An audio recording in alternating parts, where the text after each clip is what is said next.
maraming salamat sa pagpapahiram ng kotse mo. Okay, no problem pare. Paingatan mo lang yung sakyan ko ha. Okay pare, babalik ko rin to. Sige, ingat.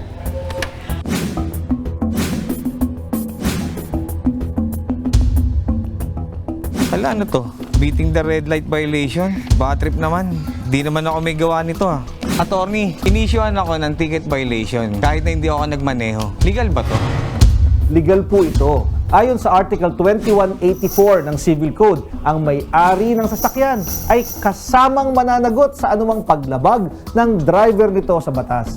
Anumang pinsala na naidulot sa iba o anumang paglabag sa batas ng driver gamit ang isang sasakyan, maaaring mapanagot ang rehistradong may-ari ng sasakyan kahit hindi siya kasama sa oras ng insidente o paglabag. Attorney, nabangga yung kotse ko ng bus driver sa EDSA. Wala raw pang bayad yung bus driver. Pwede ko bang kasuhan yung bus company for damages? Pwedeng makasuhan ang bus company dahil sa naging kapabayaan ng driver nito.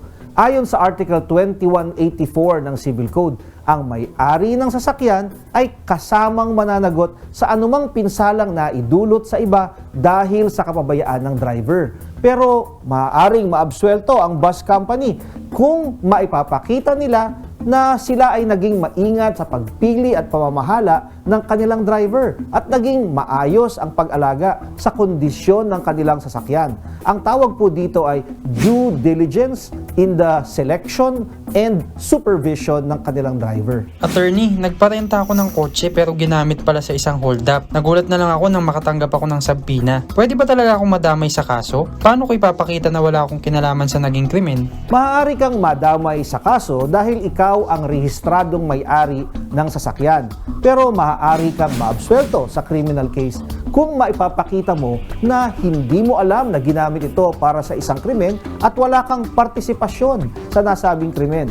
Karaniwan lang, kailangan mong mag-submit ng affidavit sa korte o sa piskalya sa panahon ng preliminary investigation ng kaso.